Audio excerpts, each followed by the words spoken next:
Bienvenue sur Africa 24 dans cette nouvelle édition du QG Weekend. Voici les titres.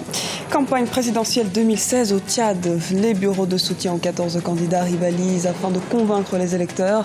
Électeurs qui, nous le verrons, ont de nombreuses attentes, notamment concernant la paix, la justice ou encore l'amélioration des conditions de vie. En Ouganda, la Cour suprême a rejeté ce jeudi un recours contre l'élection du président Yoweri Museveni à la présidentielle du 18 février.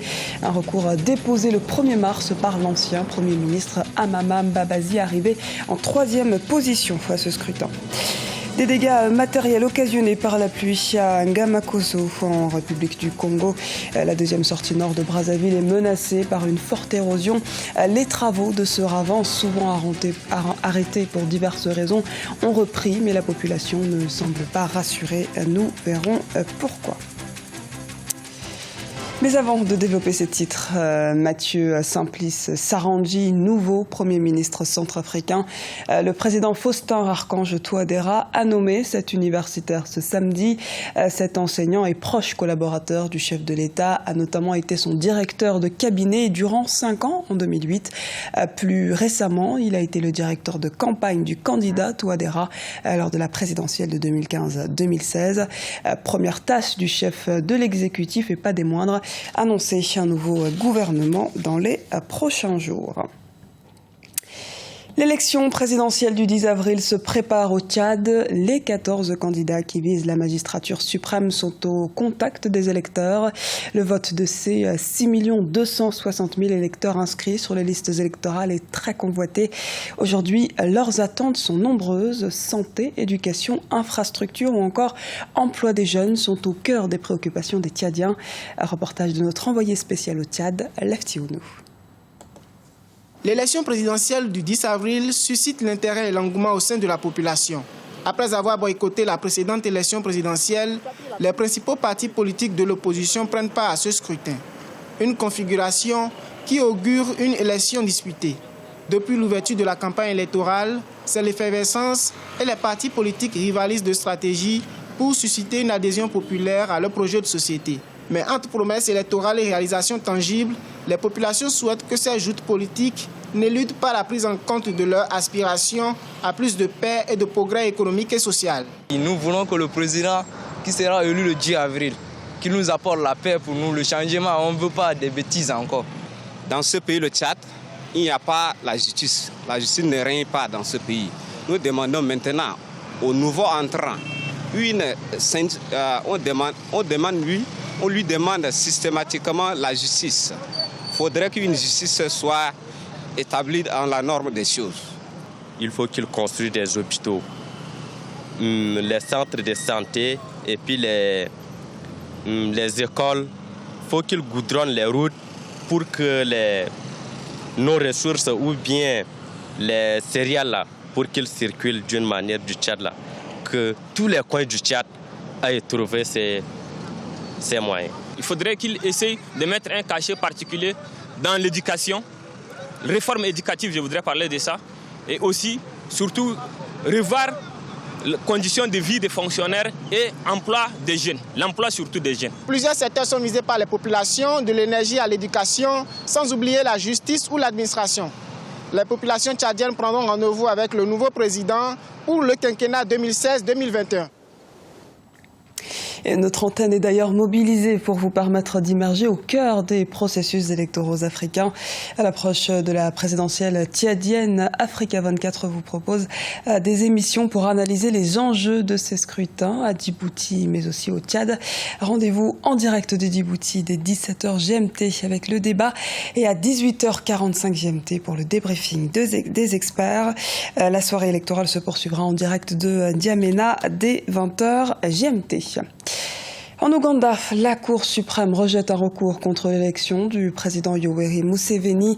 La décision de la Cour suprême n'est pas susceptible d'appel. Amama Mbabazi, à l'origine de cette plainte, a assuré qu'il continuerait la lutte. On fait le point tout de suite avec Zahara Mohamed Moutiou. La Cour suprême ougandaise rejette le recours contre l'élection du président Yoweri Museveni à la présidentielle du 18 février 2016. Le recours avait été déposé le 1er mars par l'ancien Premier ministre Amama Mbabazi qui, avec 1,39% des voix, était arrivé en 3e position derrière le président Yoweri Museveni, réélu pour un 5e mandat. Après avoir enquêté sur les allégations, sur la base de notre constatation énoncée dans l'arrêt, nous déclarons par la présente que le principal concerné a bien été élu président conformément à l'article 104 de la Constitution et la section 59 de la loi électorale. Par conséquent, cette requête est rejetée. Dans sa requête, Amama Mbabazi accuse le chef de l'État, la commission électorale et le procureur général d'avoir conspiré pour donner la victoire au président Yoweri Museveni. La décision de la Cour suprême n'est pas susceptible d'appel, mais Amama Mbabazi a assuré qu'il poursuit la lutte. Ce que je veux dire, c'est que oui, la décision a été rendue. Nous l'acceptons bien évidemment. Notre requête a été rejetée parce qu'il n'y aurait pas de preuves selon la Cour suprême. Eh bien, je vais leur en donner la preuve, pas au tribunal, mais autre part. De son côté, le président ougandais Yoweri Museveni rejette toute accusation de fraude. Au pouvoir depuis 1986, il a été réélu dès le premier tour avec plus de 60% des voix. Et 1 mois et demi après le scrutin présidentiel, sa réélection est toujours aussi controversée. 6 ministères remaniés en Mauritanie. Le président mauritanien Mohamed Ould Abdelaziz a procédé ce vendredi à un nouveau remaniement de son gouvernement, le 2e en moins de 2 mois. Ces changements de l'exécutif du Premier ministre Yahya Ould Ademin interviennent après le décès en fonction le 27 mars du ministre de l'Équipement et des Transports, Mohamed Ould Kouna, ayant succombé à un arrêt cardiaque. 2 femmes font leur entrée au gouvernement, au ministère de l'Habitat, de l'Urbanisme et de l'Aménagement du territoire et au secrétariat général du gouvernement. Autres ministères remaniés, ceux de la culture et de l'artisanat, de l'hydraulique et de l'assainissement et enfin des relations avec le Parlement et la société civile.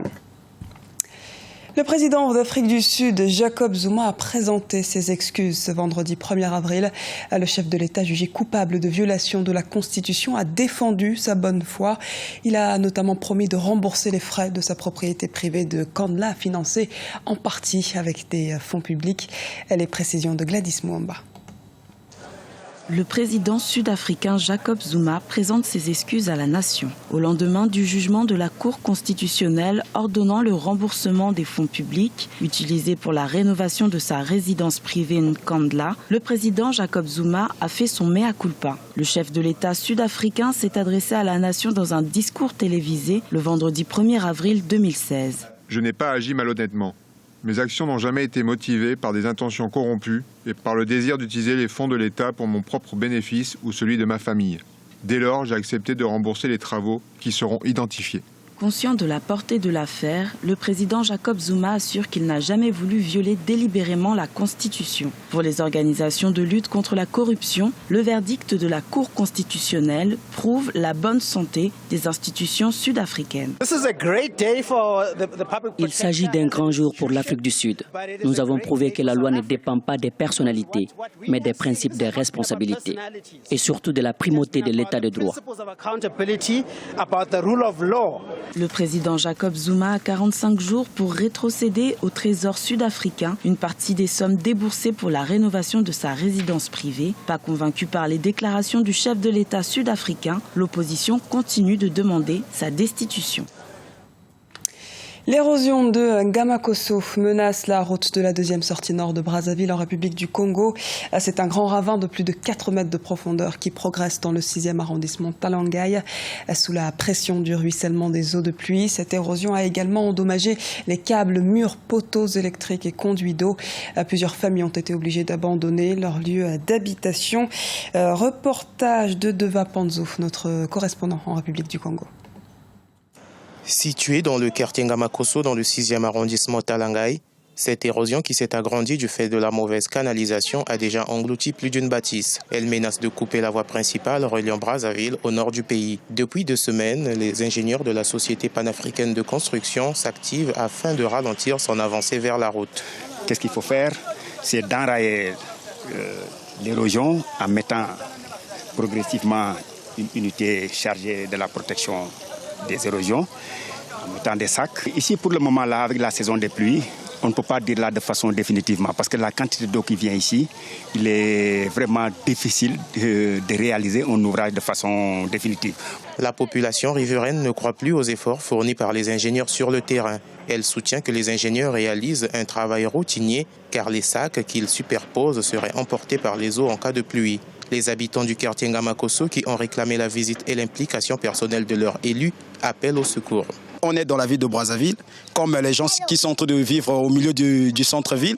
C'est que s'il y a des dégâts comme celle-ci, c'est que le gouvernement doit se lancer pour secourir la population. Le goudron qu'on a eu à faire, c'est de l'argent qu'on a dépensé. Alors si le gouvernement a pitié de la population et de l'argent dépensé par le goudron là, il peut venir au secours. Ces travaux lancés par le ministère à la présidence chargé de l'aménagement du territoire et de la délégation générale des grands travaux seraient définitifs. Les riverains qui ont assisté à la disparition de certaines maisons craignent le pire avec la forte pluviométrie qu'offre parfois le mois d'avril. C'était le journal de la rédaction. Merci de nous avoir suivis. Retrouvez dans un instant une nouvelle édition de l'actualité sur Africa 24.